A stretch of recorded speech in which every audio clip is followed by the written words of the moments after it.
Raekwon wanted to call the album, instead of Only Built for Cuban Links, he wanted to call it Wu Gambinos. But then a phone call came in from the actual Gambinos. My father called me. Somebody called him and said that they heard that, and they didn't want the name. The New York rap game and the city's mob world clashed in wild ways during the 80s and 90s. With the rise of mafioso rap, rappers started stylizing themselves like crime bosses, boosted big time by cult classics like Scarface and The Godfather. These films weren't just movies, they became blueprints for a whole new rap identity. By the mid-90s, Raekwon dropped something that shook the streets. We had a certain respect for Nas. Like I said, when Ghost said what he said, it wasn't nothing premeditated. All competitive, whether we like you or not. It's just competition. If it goes somewhere, then that's something else, but it was always about the sport. Only Built for Cuban Links. This album wasn't just music. It was a straight-up cinematic experience. Fans still call it the crown jewel of mafioso rap. It captured that mafia energy in a way nobody had done before.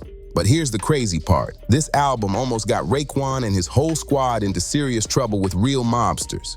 Word is, the mafia wasn't feeling how deep they leaned into that lifestyle. They had to be reminded real quick. Don't cross certain lines or it could get real ugly. See, Raekwon and his people, they were from a block where folks knew how to handle business if it came down to it. They weren't just talking, they were really about it if things got real.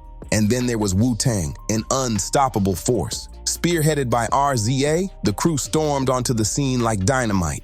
Their breakout single, Protect Your Neck, hit the airwaves in the early 90s and kicked off a movement that changed hip-hop forever. Wu-Tang wasn't just another rap group, they were on a whole different level. Their sound mixed gritty street bars with off-the-wall production and wild influences like old-school kung fu flicks. Nobody else was doing it like that. Just 4 days after meeting Steve Rifkind, he knew he had to lock them down, and boom, they were signed to Loud Records. Now here's the dope part. With that many members, you'd think it'd be chaos on a track, but nah. But you know, back then our mentality was, we'll take the risk. But you know, like I said, being young and kind of like a little immature. Every single member brought their own style, their own voice, without messing up the vibe. Their chemistry, untouchable. That magic is what made their debut album, Enter the Wu-Tang, 36 Chambers, such a smash when it dropped in '93. It was raw, real, and straight up iconic. But Wu-Tang didn't stop at just one win. They played the game smarter than anyone. Rifkind gave each member the freedom to sign solo deals with other labels, which was unheard of at the time. Only Raekwon and Inspector Deck stuck with Loud for their solos. Everyone else branched out. Because of that setup, Wu-Tang members started pumping out solo projects fast. RZA and GZA already had heat in the streets before the Loud deal even popped off. But by November 1994, just a year after 36 Chambers, Method Man was the first to ride that Wu wave all the way to his solo debut with T-Call. In 1995, Wu-Tang came out swinging. Old Dirty Bastard, Raekwon, and GZA all dropped solo albums that year, and each one turned into a straight-up classic. ODB kicked things off in March with Return to the 36 Chambers. Then Raekwon dropped Only Built for Cuban Links in August, followed by GZA's Liquid Swords in November. That back-to-back-to-back run? Legendary. Wu-Tang already had a signature style, grimy beats mixed with Shaolin-inspired aesthetics and kung fu vibes. Method Man and ODB stayed true to that image after their 10 members of the Gambino crime family arrested today, yes. Yeah. We're talking about an employee at a firm that refused to give up money for a tribute, getting hit with a hammer repeatedly until they were sent to the hospital. That a CEO of a carting company allegedly had a fire put on the front porch of their residence. But Ray wasn't trying to follow the blueprint. He had his own story to tell. Instead of sticking to the usual theme, Raekwon came with something more real, something that reflected his life growing up in Staten Island. No fantasy, no kung fu, just raw street tales. His storytelling on Cuban Links brought a level of seriousness and grit the Wu hadn't tapped into yet. And here's a wild detail, Only Built for. Cuban Links wasn't even the original name. Raekwon wanted to call it Wu Gambinos, nodding directly to the infamous Gambino crime family that had a heavy presence in New York. The Mafia influence ran deep, and it showed all over the album. And check this, Steve Rifkin, who signed Wu-Tang, had family ties to the Gambinos too. You can imagine the tension that brought. Steve Rifkin made a few calls behind the scenes and came back to Raekwon with a firm, nah, that name's not gonna fly. The Wu Gambinos title got shut down, fast. But looking back 30 years later, fans agree. Only Built for Cuban Links ended up being the perfect name. It's tighter, deeper, and the meaning hits harder than anyone expected. And let's be real, when Raekwon talks about the Mafia, it ain't just for show. This wasn't some fantasy rap. He lived through real chaos. From a young age, he was surrounded by street violence. Word is, his own cousin once shot a dude who was bullying Ray. That's how serious. And I guess when you were coming together, doing the Cuban Links project, originally, the project was supposed to be called Wu Gambinos. So yeah, the idea behind naming the album Wu Gambinos made total sense at the time, but Cuban Links carried more weight. Speaking on the album's 25th anniversary, Ray broke it down. He said the name came from one of their own lyrics and symbolized the strength of the chain. If one link breaks, the whole chain's done. That's loyalty and survival right there. Another reason this album was so iconic, Ghostface Killah wasn't just featured, he was deep in the mix. He showed up on 12 of the 18 tracks and helped shape the whole project. Ray was so locked in with Ghost, he handed him half of his $500,000 advance without hesitation. That move alone showed how much trust and respect they had. Now let's clear something up. When Raekwon says the deal was worth $500,000, it didn't mean he walked away with $500,000 in his pocket. That's where people get it twisted.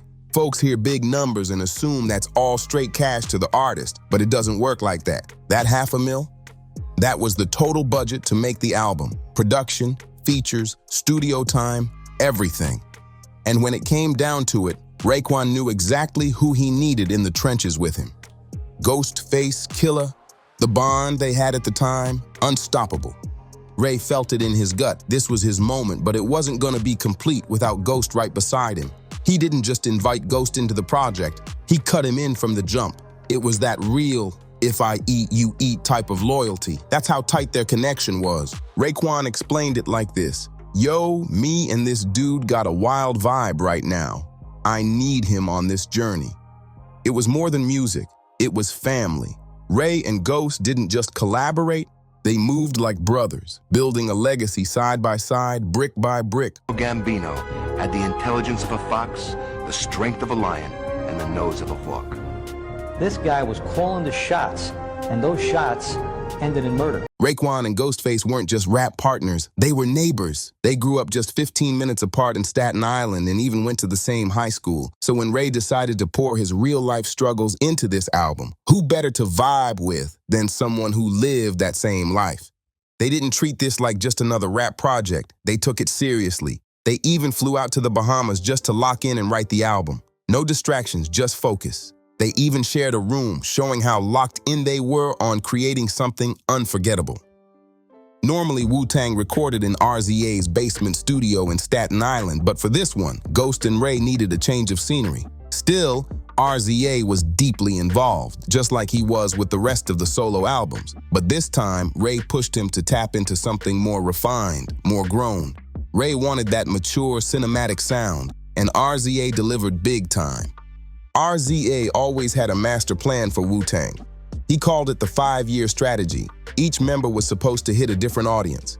Meth was for the ladies and younger crowd. GZA was for the thinkers and college heads. And Ray and Ghost, they were locked in to represent the streets. And sure, Ray and Ghost did make one of the realest gangster albums in the game, but they didn't like being boxed in. They had visions bigger than any category. Are you just gonna use that name like that and run with it, you know what I mean?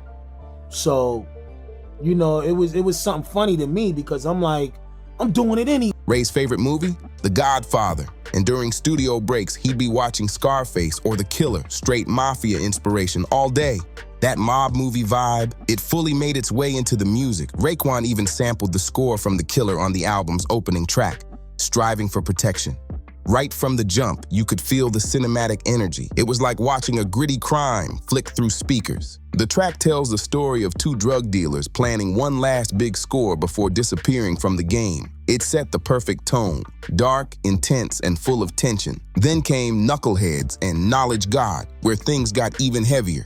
On Knuckleheads, Ray tells a wild tale about two hustlers who rob a bank and double-cross their own crew. U-God, who was featured on the track, fit the vibe perfectly. He was literally bouncing in and out of jail during that time, and even admitted he saw himself as a straight-up knucklehead. That raw energy, you felt it in every bar. Then came the fourth track, Criminology. This one dropped before the album as a single and became a serious banger. RZA himself said this was the joint that made Ghostface blow up. Ghost's verse? Crazy. And the beat absolutely off the hook. It was one of those rare tracks that hit hard from every angle, and Raekwon says it captured who he was better than anything else on the album. Next up on the album, Incarcerated Scarfaces, and this joint was straight fire. The beat was so hard that Raekwon had to take it solo. He dropped all 3 verses himself with no Ghostface on the track. This one was a personal shout out to all his boys doing time behind bars. And that title, it's a direct nod to the classic movie Scarface. But this wasn't the only time Ray showed love to the locked up homies. He and the Wu even performed in prison once, turning up with the inmates and giving them a moment of escape. Then came Rainy Days, one of the album's standout cuts that featured the soulful voice of Blue Raspberry. She also came through on Glaciers of Ice. Man, so D-Rock came to me, he was like, yo, what's up, Pistol, what up, yo, what up, D? And he said, yo, so he was, like, yo, these guys trying to front on Biggie and shit like that, man, like I might need you to, help us out, homie. Adding that raw emotion to balance out the street tales. Rainy Days hit different, and that's probably because Ray wrote it in Barbados. In an interview with XXL, he broke it down. When we wrote Rainy Days, we was out the country, by the water. Had that dope villa, right off the ocean. 3, 4 in the morning, wine blowing, curtains flying, we just caught a real vibe. That ocean breeze had them in their zone. Ray explained the song was about how women in the hood can make you feel like they're looking out for you, but sometimes they just pull you back into the mess. It was deep, poetic, and real, as if they brought that street pain right to the waves. Ray and Ghost had a vision with Rainy Days. They said, this one's for the struggling girl who just can't understand her man. He's out in the streets grinding, trying to stack paper. Not because he's gone cold, but because he's out there surviving. They even threw in a skit at the start, sampling a line from a movie where the woman says, I sing for him, and he isn't here. He ain't here because he making money. He trying to put some food on the table. That line hit deep. Next up on the album was Guillotine, Swords, and this one was straight flames. It was the only track that featured GZA, and he went crazy on his verse. Inspector Deck did his thing too, dropping one of the coldest performances on the whole project. Ray called this track a symphony, and that's exactly what it felt like.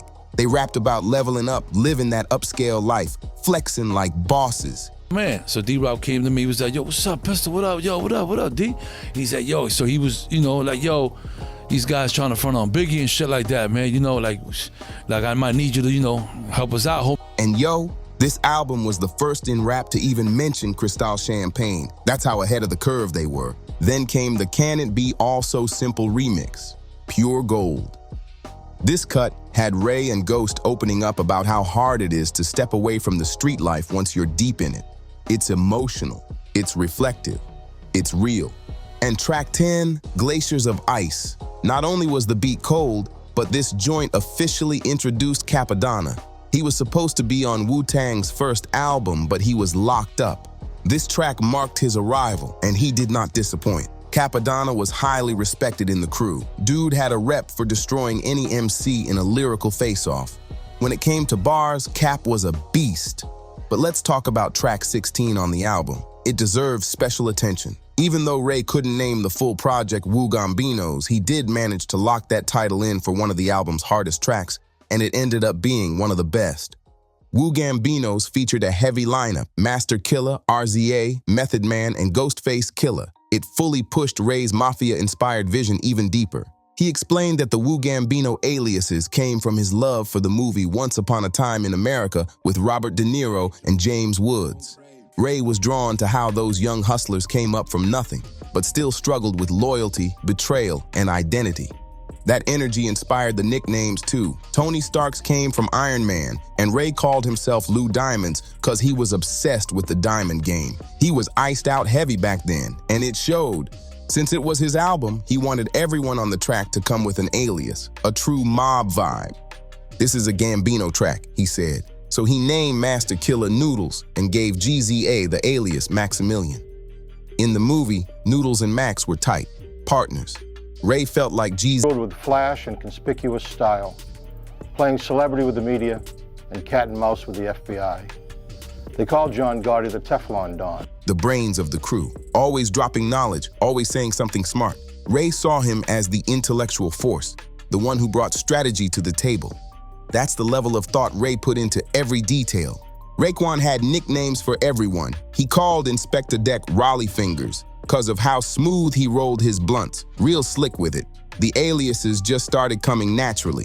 U-God took on the name Golden Arms, and soon the crew started cooking up their own titles. RZA, he became Bobby Steels. Moving like a militant Black Panther, DJ and producer all rolled into one. And that brings us to what's arguably the most iconic track on the whole album, Ice Cream. Featuring Ghostface, Method Man, and Capadonna, this one had instant classic written all over it. It was the catchiest joint on the LP, no doubt. Funny thing is, Ray didn't even want to make a track for the ladies at first. He was against the idea. But once it came together, he saw the vision. It slapped hard. But one last track we have to talk about is Verbal Intercourse, because it featured Nas. This was the only outside feature on the whole album. Ray and Nas were tight back then. They used to pull up in each other's neighborhoods, showing mutual love and respect. Nas and the Chef had a bond, and that chemistry made this track unforgettable. It was another reason why this album became a certified masterpiece. Oh, and we can't forget about the purple tape. When Ray dropped the album, he released it on a bright purple cassette to make it stand out. That was a straight nod to the streets. Just like how dealers would color mark their product to separate it from the rest. The purple tape became so legendary, fans don't even call it Only Built 4 Cuban Links anymore. They just call it the purple tape. Raekwon didn't just drop a classic, he reshaped the game. With Only Built 4 Cuban Links, he pioneered mafioso rap, adding a fresh twist to Wu-Tang's gritty sound. It wasn't just bars, it was a whole cinematic world. Ray fused those grand, dramatic movie samples with RZA's next-level production and his own raw, street-grounded storytelling. The result? A masterpiece that changed hip-hop forever. This album didn't just elevate Ray, it cemented the Wu-Tang Clan as legends in the culture. And yeah, speaking of Wu-Tang, peep the gear, we reppin' Staten Island heavy right now. Total coincidence? Maybe, maybe not. Either way, you know we gotta show love. Before you dip, don't forget to like the video, drop a comment, and share it with someone who needs to hear the story behind the purple tape. Let us know. What's your favorite track off the album? And how do you feel about that whole Mafia Soul vibe that Ray and the crew brought to life? Hit that subscribe button so you never miss out, and we'll catch you in the next video. Appreciate all the support. One love.